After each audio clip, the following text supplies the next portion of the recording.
Following breaking news here on CBS Sports HQ, where Utah Jazz are hiring Celtics assistant Will Hardy as their next head coach. That is per multiple reports.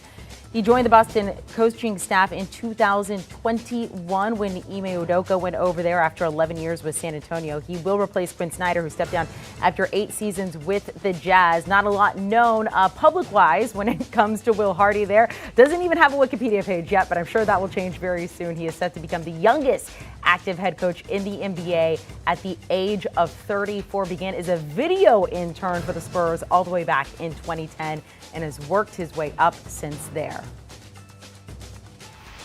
Let's welcome in Avery Johnson and Bill Reiter to talk about this breaking news. Will Hardy is set to become the next head coach of the Jazz. I mentioned Avery, fairly unknown to a lot of people, maybe unless you've been following specifically the Spurs and the Celtics here. Avery, what do we need to know about Will Hardy?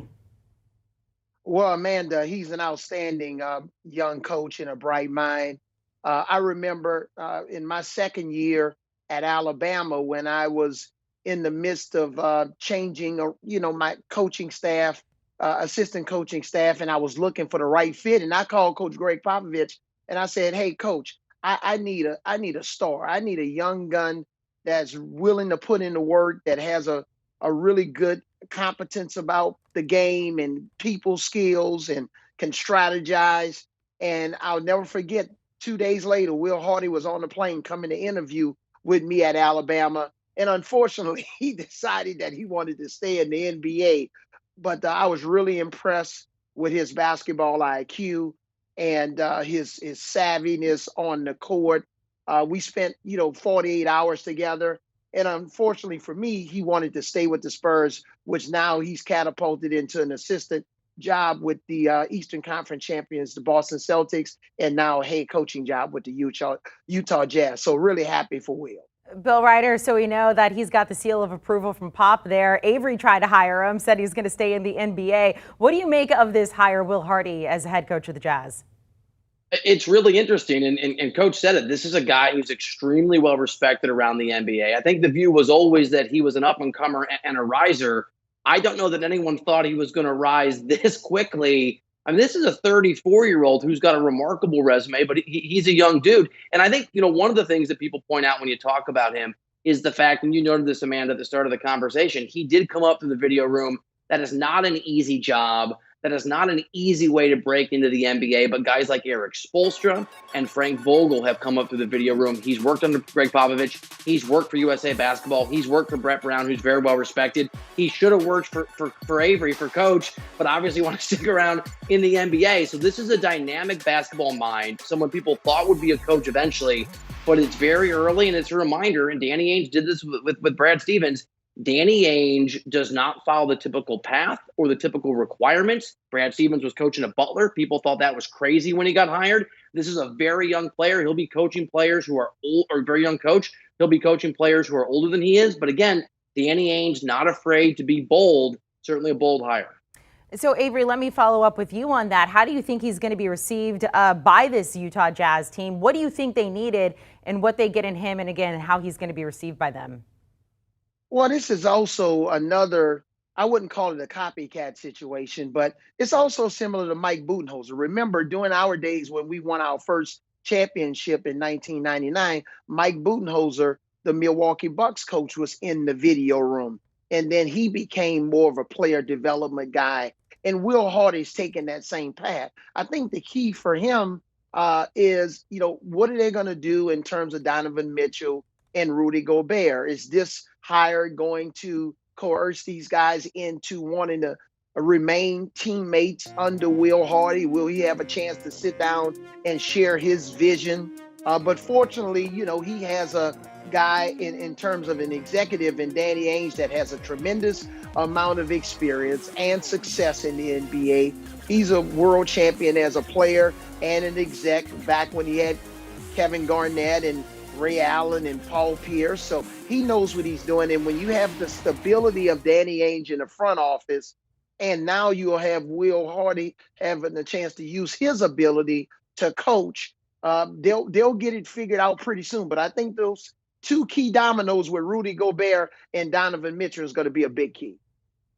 Yeah, and I'd love to just follow up on one of the excellent points that Coach made about not exactly a copycat hire, but it is in some ways a copycat league. And as trends happen in the NBA and they work, other teams are going to emulate those trends. And some of the more successful coaches over the last few years have been surprising coaches, have been names that were somewhat obscure to the general public. And even in some NBA circles, Nick Nurse comes to mind when he was promoted from the bench to the head coaching role in Toronto. And the gentleman who is the head coach that is losing one of his assistants, Ime Udoka, fairly obscure head coach when he got that job in Boston. So it does fit the pattern that the more bold organizations, it's not all of them, but because it's not a safe move to hire someone who doesn't have head coaching experience. We have seen some of those bold organizations take a flyer on guys with tons of upside who have a great resume, a great basketball mind, but don't have the experience. It's worked several times. And again, Danny Ainge, bold enough to try and follow that same path that Toronto took with Nick Nurse, that Boston took with Ime Udoka, and that we've seen a little bit in other cases around the NBA. Avery, when you're a young coach, I mean, how do you get respect from your team like this, from a coaching perspective like you? Well, you have to be consistent. I was in this situation back in 2005 when Mark Cuban elevated me to become head coach of the Dallas Mavericks without any prior head coaching experience. So I think the key is being consistent in your messaging, having the right type of communication, coaching the best player and the last player on the bench basically the same way. Players will respect you, and that'll get the rest of the players to buy in if you can coach your best players hard sometime. I think the biggest key is just showing the players that you're always prepared for any situation. To have that confidence exude in your coaching ability and the craft of coaching. And I think for a young coach like Will, especially with his first head coaching job, the assistant coaches cannot be undervalued.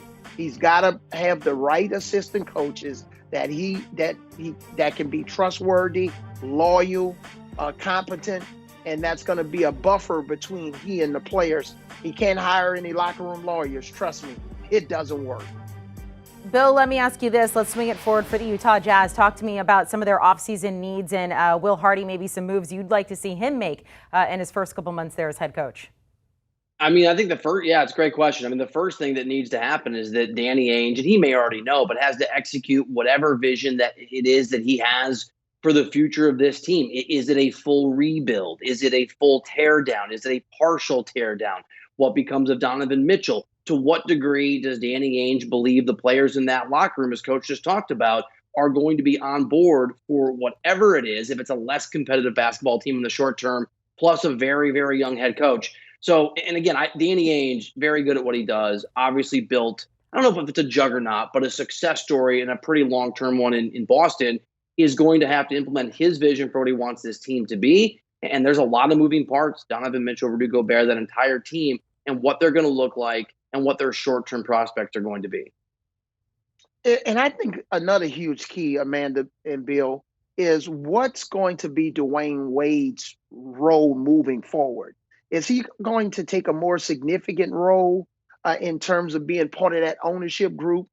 How is he going to help Will Hardy's transition? Because obviously he has a outstanding relationship and a well-respected relationship with the Jazz players. So I think leaning on Wade, especially if he's going to move forward in his role, he had a significant presence on the sideline at a lot of playoff games. I know he spends some time working with other networks and TV, but I think getting Dwayne Wade to buy into the vision, as Bill alluded to, and how they move forward is going to also be critically important. And Bill, one more thing I want to add to you. We're coming down today. Also, David Fizdale, they are hiring as an associate GM there. So this front office getting another shakeup, or another piece, I should say, added to it. So you have Danny Ainge, you have Dwayne Wade. Coach talked about what his role is going to be moving forward. And now David Fizdale into the mix. Bill, what do you make of that? Yeah, I think all these pieces connect. I mean, David Fizdale, I think grossly underrated as a basketball mind. And I know, and I'm sure Coach does too, very well respected around the NBA in every corner of the NBA, front offices, but also locker rooms. Very well liked by players around the NBA. So I would imagine this is Danny Ainge, not just the basketball mind that Fizdale brings to the front office. That's certainly a big part of it, but trying to build a culture that can build whatever it is that Ainge wants. and that can be, as Coach talked about, supportive of a very young head coach. If Dwayne Wade is lending his voice and David Fizdale is lending his voice to support a 34-year-old rookie head coach, that's all part of a process to try to build the exact culture. I know it's a buzzword, but it's been very successful in places like Golden State. It matters, even if it's hard to talk about on TV and radio and to write about at CBSSports.com. Culture matters, and Fizdale's a great culture guy and a great basketball mind. And Bill alluded to it earlier. We've seen even with the Celtics, you have a head coach that's now the president of basketball operations. You can even look at Lawrence Frank, who was a head coach and an assistant coach, and now he's in the front office with the Los Angeles Clippers. Now you have a situation like David Fizdale. So I just think coaching translates to not only on the floor, but also in the front office, and being able to identify talent and also be a resource for your head coach. So this is another guy besides Danny Ainge that Will Hardy can lean on just for some other head coaching advice, because sometimes head coaches need people and mentors that they can work with outside of the players, especially during some of those turbulent times in the season. So this is another smart hire by Danny Ainge. All positive notes. Get the joke there for the Utah Jazz moving forward from Bill and Avery. Guys, thank you so much for breaking down the breaking news here when it comes to the Utah Jazz. A couple things there. Most notably, hiring Will Hardy, set to become their next head coach, was a Celtics assistant, worked his way up from a video intern with the Spurs back in 2010. Avery Johnson saying, look, I tried to hire him when I was at Alabama. He decided to stay in the NBA. Also, David Fizdale, new associate GM for the Jazz as well. Key off-season dates for the NBA. Of course, the draft is now behind us. Free agency beginning very shortly here on Thursday, day after tomorrow, June 30th. You get the Vegas Summer League, and then training camp beginning in September. Do you want a sports network that delivers everything that matters about the game? The highlights, the picks, the instant analysis, no yelling, no fake debates, no politics. Hit the subscribe button and never miss a moment.